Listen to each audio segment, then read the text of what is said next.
యోగాతోనే సర్వ మానవాళికి సంపూర్ణ ఆరోగ్య భాగ్యం సిద్ధిస్తుందని, దైనందిన జీవితంలో యోగా ఒక భాగం కావాలని ప్రభుత్వ whip Jammalamadugu MLA C Adinarayana Reddy పిలుపునిచ్చారు. 12 యోగాంధ్ర పక్షోత్సవాల్లో భాగంగా మంగళవారం పర్యాటక యోగా థీమ్ తో గండికోట చారిత్రాత్మక పర్యాటక క్షేత్రంలో జిల్లా పర్యాటక ఆయుష్ శాఖల ఆధ్వర్యంలో వేలాది మంది పౌరులతో యోగా గురువులు యోగాసనాలు వేయించడం జరిగింది.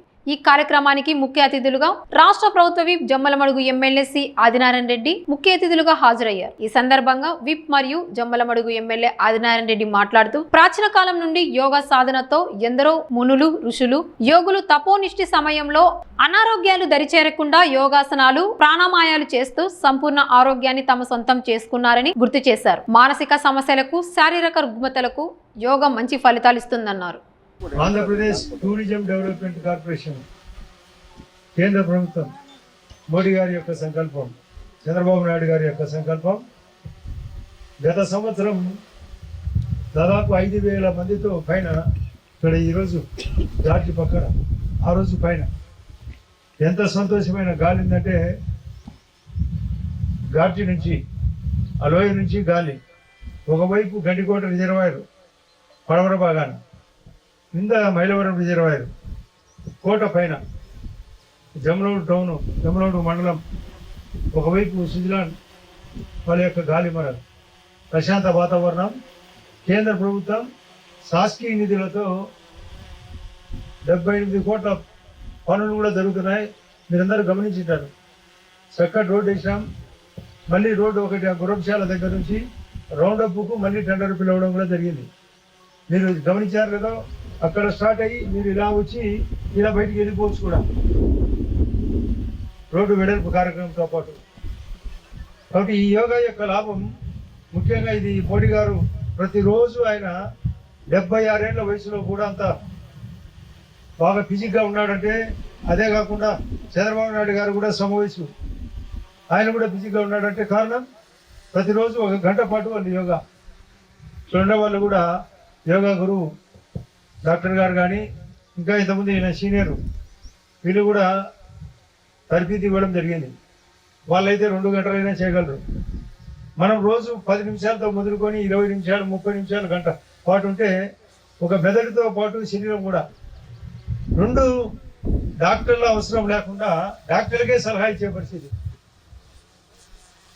వాళ్ళకి అన్ని అవయవాలు, ముఖ్యంగా ఊపిరితిత్తులు, జ్ఞానం పెరగడంతో పాటు మామూలుగా పెద్దలు చెప్తుంటాడు బుద్ధి జ్ఞానము బాగుండాలని. అంటే బిహేవియర్ బాగుండాలా, జ్ఞానం బాగుండాలా, శరీరం బాగుండాలా. సంపూర్ణ ఆరోగ్యంతో ఎప్పుడైనా మనం చివరి దశలో అయినా చనిపోయే దశలో అయినా ఆరోగ్యంగా ఉండాలంటే ఈ యోగా చాలా ఉపయోగం. అందులో 8 కార్యక్రమంలో ధ్యానం కూడా ఒకటి 7వ భాగం. అది ధ్యానం ఒక 10 నిమిషాలు ధ్యానంగా ఉంటే అంతా అంతరాత్మ ఊపిరితో పాటు ఏక విధాది ఈ యొక్క సమాజం ఏం చేయాలా, తోటి మానవునికి ఏం చేయాలా, ఇచ్చి పుచ్చుకోవడం ఏంటి, వృక్ష సంపద ఎలా పెంచాలి, వృక్ష సంపద పెంచితే గాలి విధంగా ఆక్సిజన్ పెరిగి కార్బన్ డైఆక్సైడ్ తగ్గి వర్షాలు వచ్చేదానికి, నీడని ఇచ్చేదానికి, కీటకాలకు, జంతువులకు చనిపోతూ వృక్షం ఏ విధంగా కలపనిచ్చిపోతుందో తేనెకు కూడా ఉపయోగపడే పరిస్థితి. తేనెకు కూడా చెట్టులు లేవు. కాబట్టి ఇన్ని ఉపయోగాలు ఉండే ఈ యొక్క వృక్ష సంపద పెంచడానికి కూడా ఈ యోగా చేస్తే మనం మంచి చేసే ఆలోచన కూడా వస్తుంది. బిహేవియర్ మారుతుంది, బాగా చదువుకోవాలని అనిపిస్తుంది, ఆరోగ్యంగా ఉండేదానికోసం కొంచెం వాకింగ్ చేయాలనిపిస్తుంది, ఓపికగా ఉండేదానికోసం ఇది ఉపయోగపడుతుంది. రేపు సంసార జీవితానికి ఉపయోగపడుతుంది, స్నేహితానికి ఉపయోగపడుతుంది, ఇది రాజకీయానికి ఉపయోగపడుతుంది. కాబట్టి ఇన్ని ఉపయోగాలు ఉండే ఈ యోగా అవసరం అనే ఉద్దేశంతోనే ప్రభుత్వం, రాష్ట్ర, కేంద్రము దీని సహకారం కోసం ఈ విధంగా కార్యక్రమం ఏర్పాటు చేసినాం. అందరూ సహకరించారు. నేను కూడా అడపా నేను కూడా ఇది చేయాలనుకుంటా, కానీ మా సమయం జరిపాలి. నేను 5 గంటలకు ట్రైన్లో వచ్చిన, పరిగెత్తి ఇక్కడికి వచ్చిన. ఇది ఎంతైనా అవసరం. నేనే ప్రాక్టికల్గా గమనించిన. ఇప్పుడు డాక్టర్ గారు చెప్పే ప్రకారం ఒబిసిటీకి తగ్గేదానికి, ఊపిరి పెంచేదానికి, గొంతులో వాయిస్ పెంచేదానికి, మంచిదనం పెంచేదానికి, స్నేహితం పెంచేదానికి.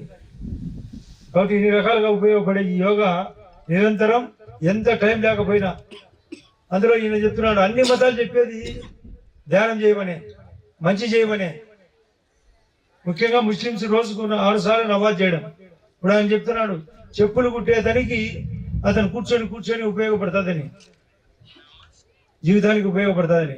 కాబట్టి మనమందరం ఈ యొక్క విధానాన్ని పాటించేదాని కోసం సహకరించిన మీ అందరికీ హృదయపూర్వకంగా మరొకసారి అభినందనలు తెలుపుతూ, సురేష్ గారు చెప్తున్నారు పిల్లలు ఒకసారి ఒక 10 నిమిషాలు క్లీనింగ్ కార్యక్రమం, స్టూడెంట్స్ ఉన్నారు కొందరు, పక్కన చిన్న పని 10 నిమిషాలు చేసిన తర్వాత టిఫిన్ కార్యక్రమం కూడా ఏర్పాటు చేసినాం, బ్రేక్ఫాస్ట్.